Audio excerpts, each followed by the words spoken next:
A crítica, segundo Kant, então, se opõe ao dogmatismo, né? E essa razão mais elevada a que ele se refere no texto, né, é a razão dotada de faculdade crítica, a qual cabe examinar quer as afirmações dela mesma, enquanto no seu uso dogmático, isto é, sem prévia crítica, né, quer as negações de tais afirmações, a saber, as teses e as suas respectivas antíteses, né? As antíteses que negam as teses. Quer dizer, essa vai ser examinado o quê? Tanto as afirmações quanto as negações dessas afirmações, né? Quer dizer, também a negação deve ser passada pelo crivo da crítica, não só a negação, por exemplo, cética. O dogmático e o cético estão sujeitos a exame, né? Nenhum deles vai, tanto a razão cética quanto a dogmática vão ser, enfim, testadas, né? Vai haver um teste. Assim, né, a razão exerce um movimento reflexivo sobre si mesmo, né? Significa isso, ela se volta sobre si mesma. Há uma reflexão, uma volta da razão sobre si. Reflexão é justamente esse movimento de vir para dentro e, enfim, voltar sobre si mesmo, né? Colocando-se em posição de se examinar e julgar a extensão de seu poder, estabelecendo os limites para este poder. Então, há uma... O que a crítica quer chegar? Ela quer chegar a estabelecer os limites para a razão, né? E dar os direitos desta razão. Dizer, ela tem estes direitos e ela não tem outros, né? Então, o que significa tudo isso do ponto de vista teórico? É buscar as condições do conhecimento objetivo, isto é, justificar as ciências, né, de um lado. E o Kant não só estava preocupado com a metafísica e a moral, mas ele queria também justificar a física do tempo dele, a física de Newton, né? Dar o fundamento teórico para esse saber, né? Ora, então Kant quer justificar a ciência e, ao mesmo tempo, levar a metafísica para a via segura de uma ciência, né? Então, ele quer dar o atributo de racionalidade a todo o conhecimento, seja o conhecimento teórico, o conhecimento das ciências, seja o conhecimento moral, né?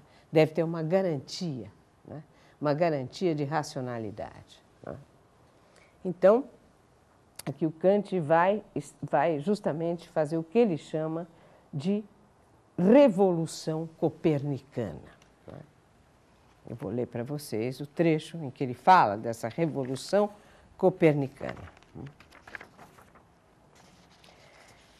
A revolução copernicana é justamente, não foi o nome que o Kant deu a isso, mas foi dado esse nome, né? A revolução que ele quer fazer no modo de pensar. Que revolução é essa? É justamente a de buscar a via segura de uma ciência no sentido de uma ciência racional, de um saber racional, e ele vai justamente tentar aplicar isso para a metafísica, né? Ele vai dizer, tentemos experimentar se não se resolvem melhor as tarefas da metafísica, admitindo que os objetos deveriam se regular pelo nosso conhecimento. Vejam aí o papel do sujeito, pelo nosso conhecimento. E que o que, assim, já concorda melhor com o que desejamos, a saber, a possibilidade de um conhecimento a priori desses objetos.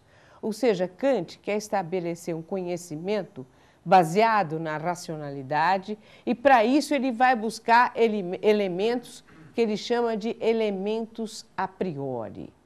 O que significa esse a priori? O a priori vem de prius, de primeiro, em latim, né? Então, são conhecimentos primeiros, entre aspas, isto é, que precedem aquilo que é dado na experiência. Então, a garantia da racionalidade do conhecimento é dada por esses elementos a priori que estão na faculdade de conhecer do sujeito. Então, é isso que vai dar a chancela de objetividade. Vocês vejam que o correlato objetivo vai justamente adquirir a sua chancela de objetividade a partir do sujeito. É o sujeito que vai ser o construtor da objetividade, né? Não que ele esteja negando a realidade das coisas, a existência, não. Né? Não é isso. Né? Porém, ele diz, é necessário que eu tenha uma garantia de que esse conhecimento dessas coisas é um conhecimento objetivo. Né? E como que eu vou saber isso? Então, ele vai recorrer a esses elementos a priori que estão no sujeito. Né? Ele diz, bom, eu volto, tentemos experimentar se não se resolvem melhor as tarefas da metafísica, admitindo que os objetos deveriam se regular pelo nosso conhecimento, o que assim já concorda melhor com o que desejamos, a saber, a possibilidade de um conhecimento a priori desses objetos, que estabeleça algo sobre eles antes mesmo deles nos serem dados. Trata-se aqui de uma semelhança com a primeira ideia de Copérnico.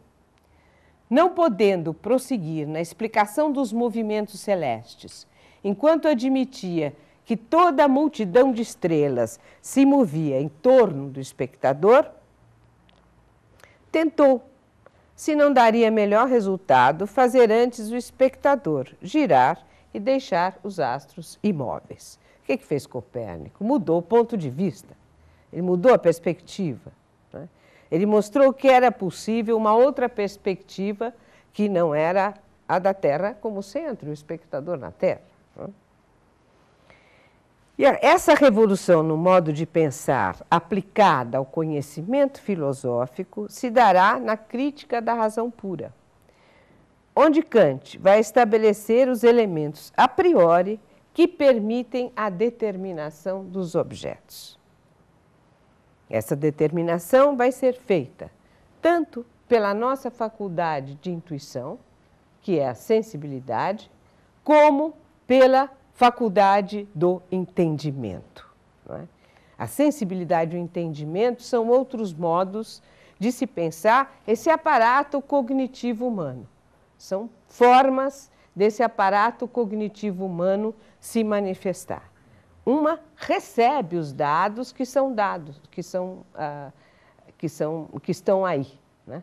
Ou seja, que nos afetam, recebe as sensações. Essa é a sensibilidade. E o entendimento vai elaborar e determinar aquilo que é recebido na intuição, né? Nessa faculdade da sensibilidade.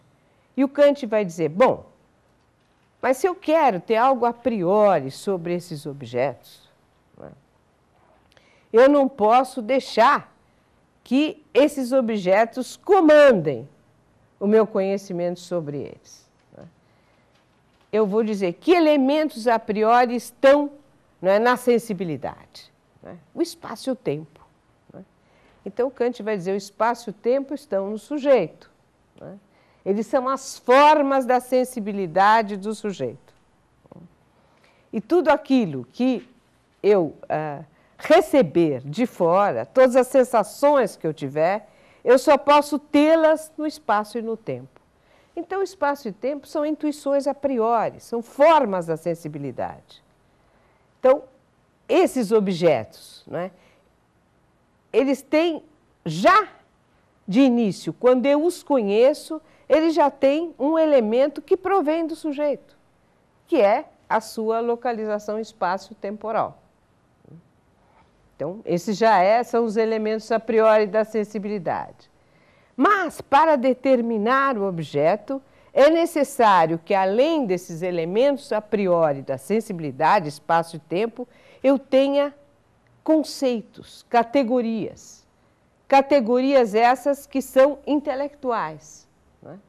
E essas categorias, por exemplo, a categoria de causalidade, a categoria de substância, a categoria de realidade, é que vão determinar o objeto tal como ele é. ou seja, vão dar objetividade ao conhecimento, né? Então, eu tenho que preceder, né? Ou eu tenho que determinar aquilo que me é dado de uma maneira, vamos dizer assim, pronta e acabada da natureza, né? Eu não posso ter isso como decidindo do meu conhecimento. O meu conhecimento é que tem que imprimir nesses dados o quê? Os elementos a priori do espaço e do tempo, as condições espaço-temporais e as categorias, né? As categorias, por sua vez, são elementos lógicos, são conceitos puros. O que significa isso? Elas não são intuitivas como o espaço e o tempo, mas elas provêm de uma abstração. Elas provêm da tábua lógica dos juízos. As categorias são justamente resultados, né, das funções intelectuais. E as funções intelectuais são justamente as funções de julgar, né?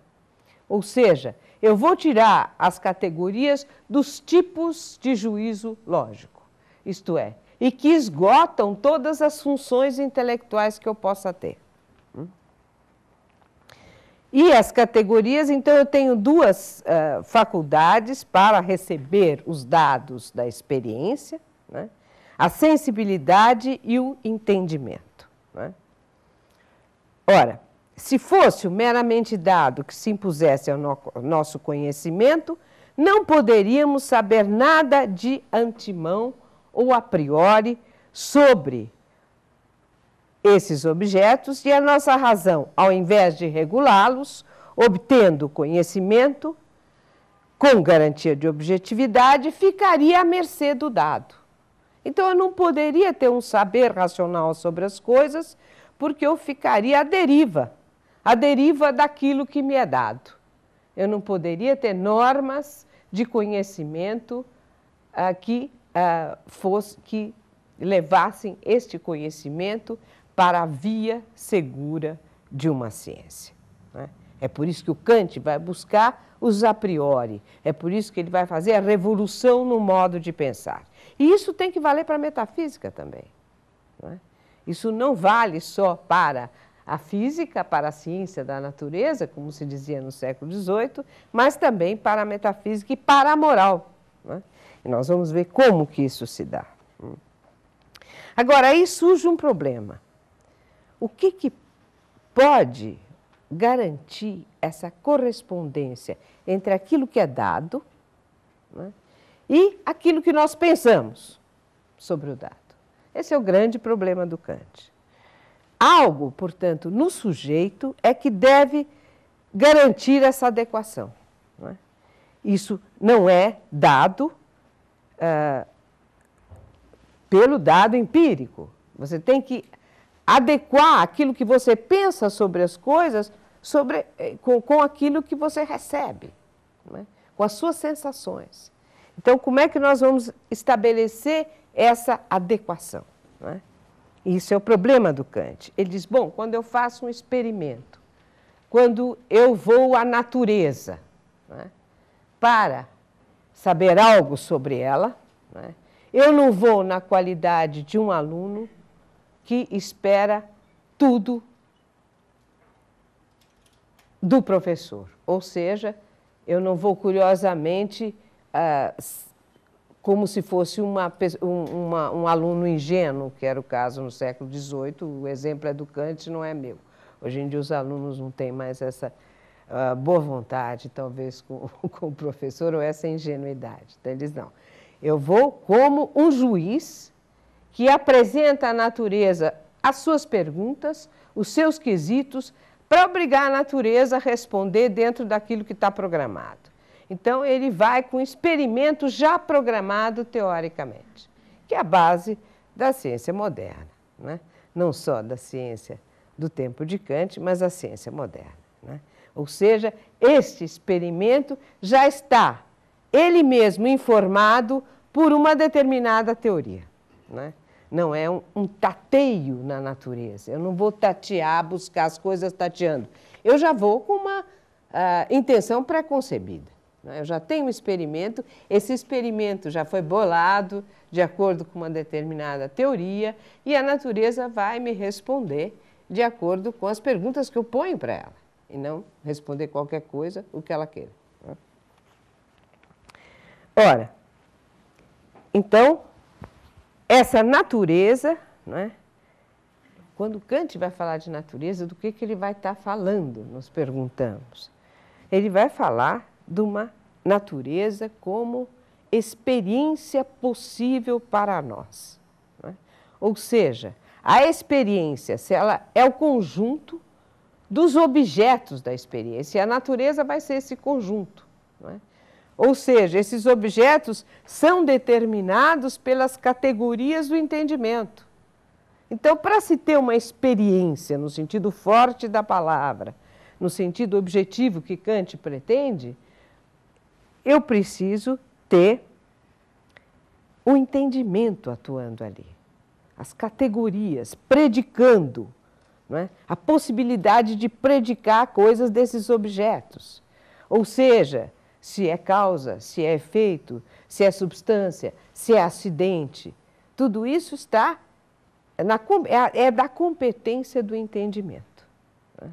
Então, eu não posso deixar as coisas serem, né, simplesmente. É preciso determinar estas coisas com objetos. Ele vai dizer, natureza é o conjunto dos objetos da experiência. Vocês veem como todo o projeto de uma ciência racional está posto aí. Né? Isso, até os dias de hoje, se pode pensar. Né? Então, é interessante ver como é que o Kant, né, vai pensar, né, essa natureza e como que ele vai fazer para isso a distinção, que é capital na filosofia dele, entre fenômenos e coisas em si mesmas. Né? O que significa essa distinção?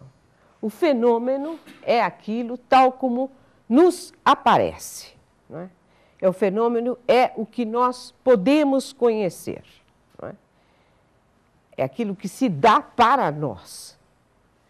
A palavra fenômeno vem do grego phainestai, que quer dizer justamente aparecer, que vem do verbo phao, em grego, que quer dizer, do verbo phainestai, que vem do substantivo phao, que quer dizer luz. Né? Então, aquilo que aparece, aquilo que brilha, vamos dizer assim. E é para nós. Né? E a distinção é entre fenômeno e coisa em si, ou seja, coisa considerada em si mesmo, isto é, sem nenhuma relação com o conhecimento. Né? Uma coisa que não é para nós, que é em si. Então, nós não a podemos conhecer. Ela é o quê? Um X desconhecido. Né? Então, ele vai fazer essa distinção. De um lado, nós temos as coisas tal como as conhecemos, os fenômenos, e do outro lado, a coisa em si, isto é, uma coisa para nós desconhecida, porque ela não tem nenhuma referência ao sujeito. O que o Kant está querendo dizer com isso? Ele está querendo dizer, bom, o que eu posso conhecer? Aquilo que se refere a mim e aquilo que eu estabeleço como relação entre as coisas. Eu conheço só os fenômenos. Eu não conheço nada com o qual o sujeito não esteja, de alguma forma, implicado. O sujeito está sempre presente. Eu não posso elidir o sujeito. É o sujeito que estabelece a objetividade. Né? Isso aqui é interessante porque são sempre termos correlatos. Você não pode falar sujeito sem falar objeto, você não pode falar objeto sem falar em sujeito. E ele vai dizer, não. Eu não posso conhecer o em si. O em si é um X desconhecido. Não tem nenhuma relação conosco.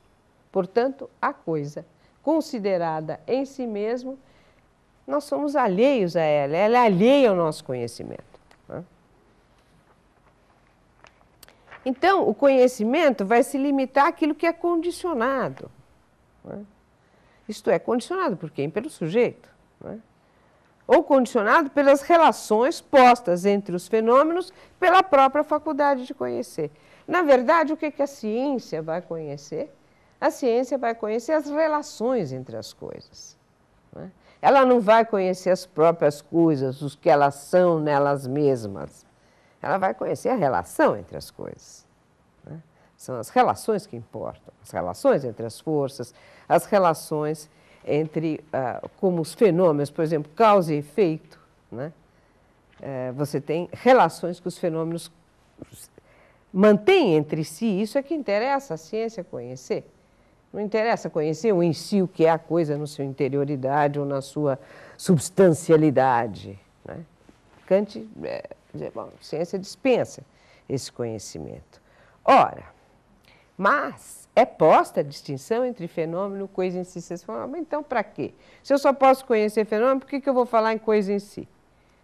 Diz o Kant. Com essa distinção, o Kant está abrindo um espaço, não para se conhecer a coisa em si, porque ela é incognoscível, mas para se poder pensar algo em si mesmo, né?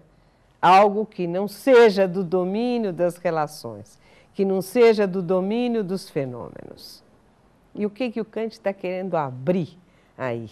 Um espaço para pensar um suprassensível, algo que não seja, não faça parte desta natureza como determinação dos objetos da experiência.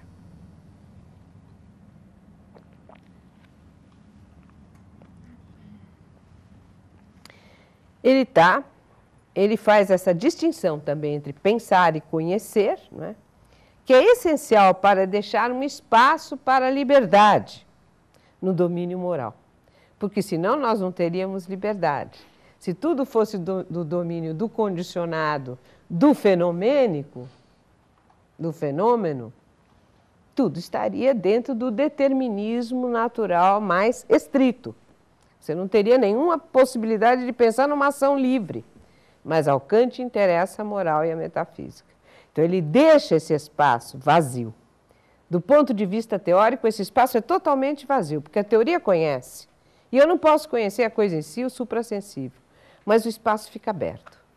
Há uma possibilidade de se pensar num espaço, né? Se pensar, não conhecer. Num espaço além deste espaço fenomênico, do domínio da experiência natural, né? E é aí que se pode pensar, por exemplo, a liberdade. E a liberdade é a condição, né, sine qua non, né, para pensar a moralidade, né, e a autonomia. Nós vimos no início da fala, né, eu coloquei a importância que a liberdade e a autonomia vão ter para o Kant na ação moral racional, né? Sem liberdade não há escolha racional, né? Você tem que agir pelo determinismo da natureza, você é um mero joguete das forças naturais, né? Ou joguete de um ser suprassensível, um Deus, mas enfim, você não pode saber nada disso. Mas para o Kant é importante que o homem seja dono do seu destino, né? Ou seja, que ele ponha a sua própria lei.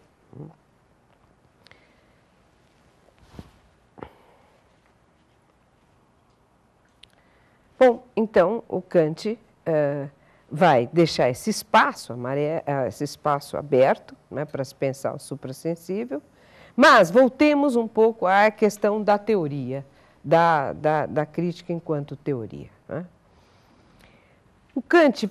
O que vai ser mais importante para o Kant é perguntar-se, né, sobre a síntese, né? Nós vimos como é possível adequar aquilo que eu penso àquilo que me é dado, né? Trata-se desse problema. E isto vai ser o problema do Kant, e ele vai resolver isso através do que ele chama de uma síntese. Isto é, uma ligação entre o que é dado imediatamente na intuição, né, pela sensibilidade, né, e o conceito intelectual, isto é, a categoria. É necessário ligar esses dois elementos para se ter um conhecimento. Então, a síntese é o cerne da crítica.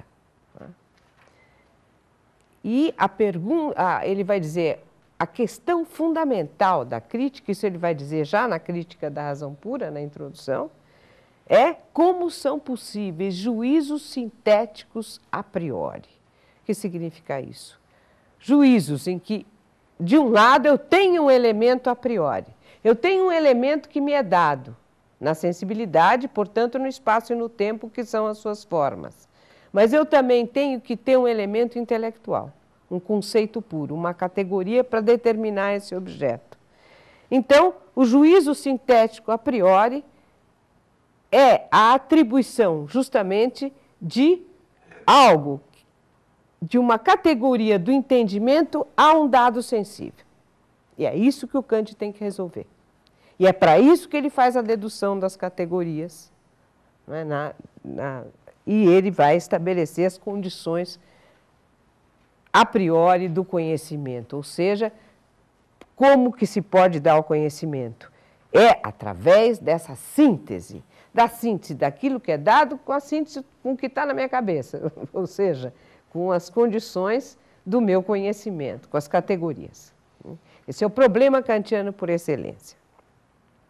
Ora, se fosse um juízo empírico, né, um juízo da experiência, né, e não com a participação do sujeito, a participação de determinar o objeto, como numa ciência racional, como numa proposição científica, onde eu tenho obrigação de me ater a essa determinação do objeto racional, de forma racional, né?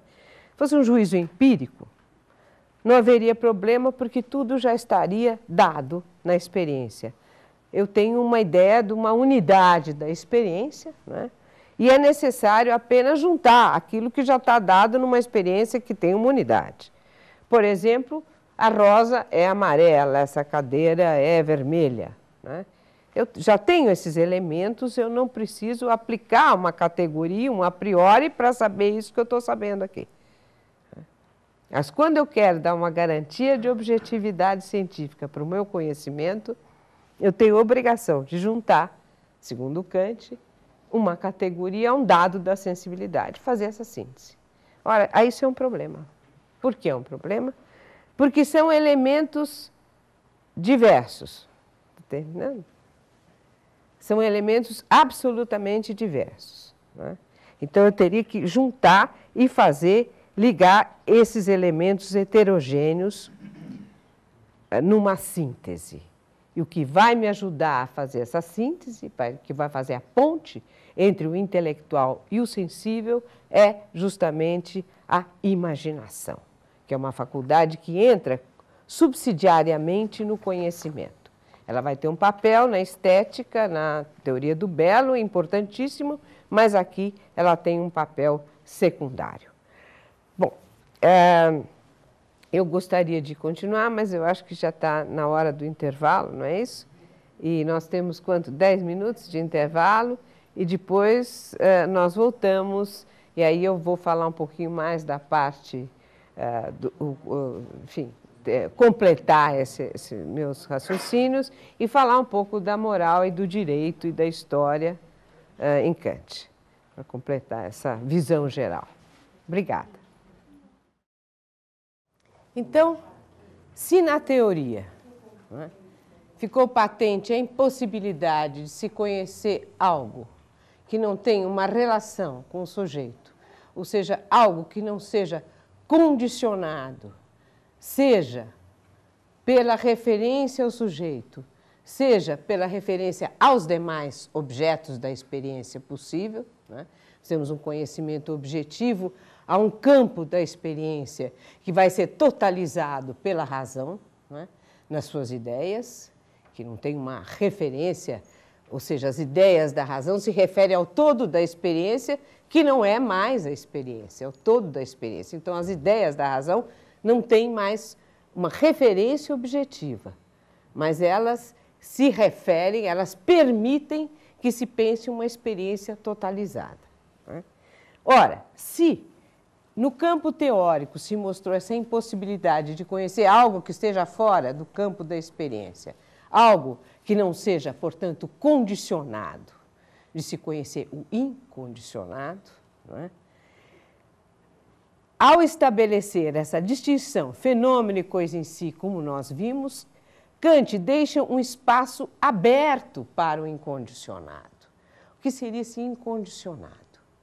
Algo que está fora das condições do conhecimento teórico, né? Das condições do conhecimento do sujeito. Né? E é justamente aí que vai despontar como um incondicionado a liberdade. Né? A liberdade sem a qual não é possível pensar uma moral. Né? Como pensar uma moral sem liberdade? Uma moral que seja racional, que dependa de uma escolha de um sujeito racional. Na fundamentação, a metafísica dos costumes, que eu recomendo como uma leitura interessante para se iniciar na moral kantiana, né? A liberdade é posta como condição de uma vontade racional, isto é, de uma vontade que seja dirigida pela razão.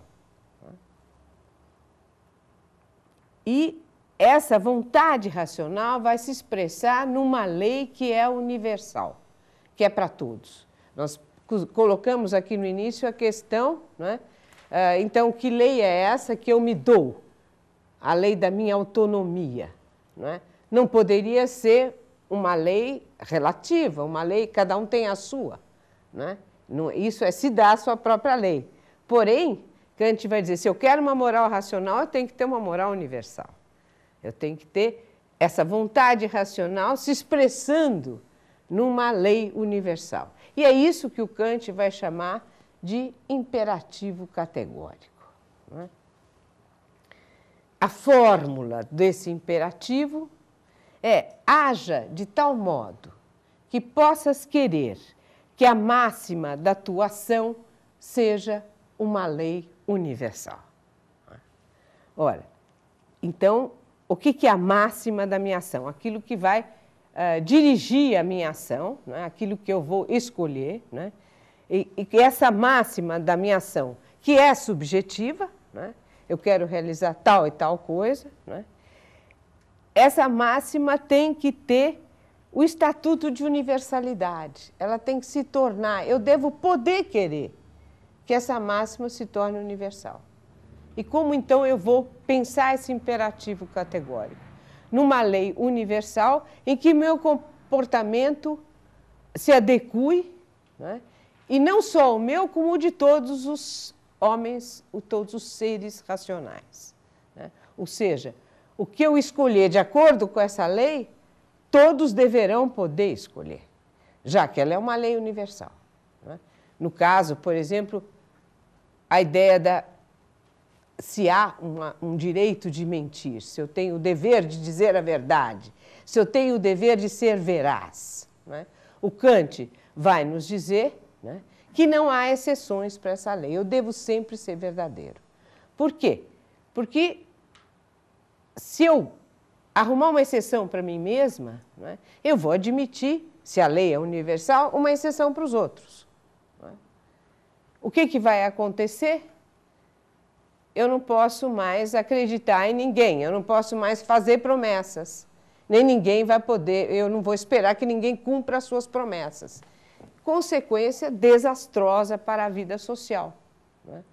Porque eu não vou ter mais confiabilidade e nem os outros vão ter confiabilidade também. Os pactos não vão ser obedecidos, eu não tenho mais nenhuma garantia que as promessas sejam cumpridas, que os pactos sejam obedecidos, inclusive o pacto de formação de uma sociedade. Né? Então, aí eu estou rompendo todos os meus liames sociais. Né?